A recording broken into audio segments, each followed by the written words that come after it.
ಅತ್ತೆ ಆ ಬಾಳೆನ ಯಾಕೆ ಇಟ್ಕೊಂಡಿದ್ದೀರಾ? ಬಿಸಾಡ್ಲಾ ಅದನ್ನ? ಯಾಕೆ ಬಿಸಾಡ್ಬೇಕದು? ಅಷ್ಟು ಕಪ್ಪಾಗಿದೆ, ಆ ಬಾಳೆಹಣ್ಣು ತಿನ್ನಕ್ಕಾಗುತ್ತಾ? ಅಯ್ಯೋ ತಿನ್ನೋದು ಅದು ಬನ್ಸ್ ಮಾಡ್ತೇನೆ. 2 ಬಾಳೆಹಣ್ಣಿಂದ ಬನ್ಸ್ ಮಾಡೋಕ್ಕಾಗುತ್ತಾ? ಸಾಕೋದು ಬನ್ಸ್ ಮಾಡ್ಲಿಕ್ಕೆ. ಬನ್ಸ್ ಮಾಡ್ತೀರಾ? ಬನ್ಸ್ ನಾಳೆ ತಿಂಡಿಗೆ ಯಾವ ಥರ ಐಟಮ್ ರೆಡಿ ಮಾಡ್ಕೊಂಡಿದ್ದೀರಾ? ಏನೇನು ತಗೊಂಡಿದ್ದೀರಾ? ಬಾರಿ ತೋರಿಸ್ತೇನೆ ಬಾ. ಏನೇನಿದೆ? ಬಾಳೆಹಣ್ಣು, ಗಟ್ಟಿ ಮೊಸರು, ಅದು ಗಟ್ಟಿ ಮೊಸರು, ಸಕ್ಕರೆ, ಉಪ್ಪು, ಅದು ಅಡಿಗೆ ಸೋಡನಾ? ಉಪ್ಪಿಲ್ಲ ಐತೆ, ಎಣ್ಣೆ, ಇದೇನು ಮೈದಾನಾ? ಮೈದಾ ಹಿಟ್ಟು. ಓಕೆ. ಉಪ್ಪು ರುಚಿಗೆ ತಕ್ಕಷ್ಟು ಉಪ್ಪು. 2 ಬಾಳೆಹಣ್ಣು ಚೆನ್ನಾಗಿ ಪೇಸ್ಟ್ ಥರ ಮಾಡಬೇಕು. ಅದು ಮ್ಯಾಶ್ ಮಾಡಬೇಕು, ಚೆನ್ನಾಗಿ ಮ್ಯಾಶ್ ಮಾಡಬೇಕು. Okay okay. ಮ್ಯಾಶ್ ಮಾಡಾದ್ಮೇಲೆ ಉಪ್ಪು ಹಾಕಬೇಕು, ಸ್ವಲ್ಪ ರುಚಿಗೆ ತಕ್ಕಷ್ಟು ಉಪ್ಪನ್ನ ಹಾಕಬೇಕು.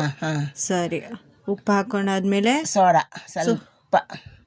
ಸ್ವಲ್ಪ ಹಾಕೊಂಡ್ರೆ ಹಾಕೊಂಡ್ರೆ ಸಾಕು. ಯಾಕೆ ಉಬ್ಲಿ ಅಂತನಾ? ಅದು ಚೆನ್ನಾಗಿ ಆಗ್ತದೆ. ಆಮೇಲೆ ಮೊಸರು 1 ಲೋಟ, ಗಟ್ಟಿ ಮೊಸರು ಹಾಕ್ಬೇಕು. 1 ಲೋಟ ಸಕ್ಕರೆ, 1 ಕಪ್ ಅಷ್ಟು ಸಕ್ಕರೆ. ಅಚ್ಚಾ, ಸರಿ.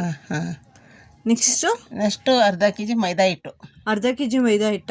1 ಕಪ್ ಮೊಸರಿಗೆ ಅರ್ಧ ಕೆಜಿ ಮೈದಾ ಹಿಟ್ಟು ಹಾಕಿದ್ದೇನೆ. 2 ಬಾಳೆಹಣ್ಣು, 1 ಕಪ್ ಮೊಸರು ಮತ್ತೆ ಅರ್ಧ ಕೆಜಿ ಮೈದಾ ಹಿಟ್ಟು ಇಷ್ಟಿದ್ರೆ ಸಾಕಷ್ಟಿದೆ.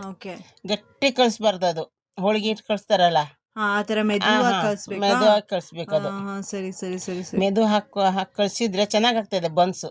ಹೌದಾ? ಗಟ್ಟಿ ಆಗಲ್ಲ ಅಂತ ಮೆತ್ತಗಾಗ್ತದೆ ಬನ್ಸು. ಓಕೆ. ಉಬ್ಬುತ್ತೆ, ಚೆನ್ನಾಗಿ ಉಬ್ತದೆ. ಕೈ ಸ್ವಲ್ಪ ಎಣ್ಣೆ ಹಚ್ಕೊಂಡು ಚೆನ್ನಾಗಿ ನಾದಬೇಕು. ನಾದ್ಬೇಕಾ? ಚೆನ್ನಾಗಿ ನಾದಾಗಿ ಒಂದು ನೈಟ್ ಇಡ್ತೀರಲ್ಲ? ನೈಟ್ ಇಡ್ತೇನೆ, ನಾಳೆ ಬೆಳಿಗ್ಗೆ ಮಾಡೋದು. ನಾಳೆ ಬೆಳಿಗ್ಗೆ ಮಾಡೋದು. ಕಲ್ಸಿಟ್ರೆ ಸಾಕು. ಸರಿ. ಇವಾಗ ಮಾಡ್ಲಿಕ್ಕೆ ಕೂತ್ಕೊಂಡಿದ್ ನೋಡಿ. ಇದು ಬೆಳಿಗ್ಗೆ ತೆಗ್ದಿದ್ದಲ್ಲ? ಬೆಳಿಗ್ಗೆ ಮಾಡಿ. ಚೆನ್ನಾಗಿ ಬರ್ತದ. ಅದು ತುಂಬಾ ದಪ್ಪನು ಮಾಡ್ಬೇಕು, ಅದು ತೆಳುವು ಮಾಡಬಾರ್ದು. ರೌಂಡ್ ಶೇಪ್ ಬರಲ್ಲ, ಅದು ಬರಲ್ಲ, ಅದು ಮೆತ್ತಗಿರ್ತದಲ್ಲ. ಅದು ಜಾಸ್ತಿ ಹಿಟ್ಟು ಹಚ್ಚಬಾರ್ದು. ಎಣ್ಣೆ ಕಾದಿದೆಯಲ್ಲ? ಈಗ ಎಣ್ಣೆ ಕಾದಿನಿ, ಎಣ್ಣೆ ಬಾಂಡಿಲ್ ಬಿಟ್ಟಿದ್ದೀರಾ?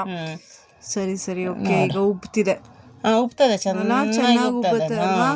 ಎಷ್ಟು ಚೆನ್ನಾಗಿ ಉಬ್ಬಿದೆ ನೋಡಿ. ಓಕೆ, ಚೆನ್ನಾಗಿದೆ. ಹೋಟ್ಲ್ ಬನ್ಸ್ ತರ ಕಾಣ್ತಿದೆ. ಹೋಟ್ಲಿಗಿಂತ ಚೆನ್ನಾಗಾಗದು ಅದು. ಹೌದಲ್ವಾ? ತುಂಬಾ ಚೆನ್ನಾಗುತ್ತೆ. ಓಕೆ, ತುಂಬಾ ಚೆನ್ನಾಗಾಗದೆ. ಇದ್ರ ಜೊತೆಗೆ ಏನ್ ಮಾಡಿದೀರಾ? ಸಾಗು ಮಾಡಿದ್ದೇನೆ. ಸಾಗು, ವಟಾಣೆ ಮತ್ತು ಆಲೂಗಡ್ಡೆ, ಕ್ಯಾರೆಟ್ ಎಲ್ಲ ಹಾಕಿ ಸಾಗು ಮಾಡಿದ್ದೀರಾ? ಚೆನ್ನಾಗಿದೆ. ಹೋಟ್ಲು ತರ ಕಾಣ್ತಿದೆ. ಬಿಸಿ ಬಿಸಿ ತಿಂದ್ರೆ ಮತ್ತೆ ಚೆನ್ನಾಗಿರುತ್ತೆ ಅಲ್ವಾ? ತುಂಬಾ ಚೆನ್ನಾಗಾಗ್ತದೆ. ನೋಡಿ, ಭದ್ರಾಗಿ ಎಷ್ಟು ಚೆನ್ನಾಗಿ ಬಂದಿದೆ. ಚೆನ್ನಾಗಾಗದು. ಹೌದು, ಚೆನ್ನಾಗಿದೆ. ನೀವು ಮಾಡಿ ನೋಡಿ.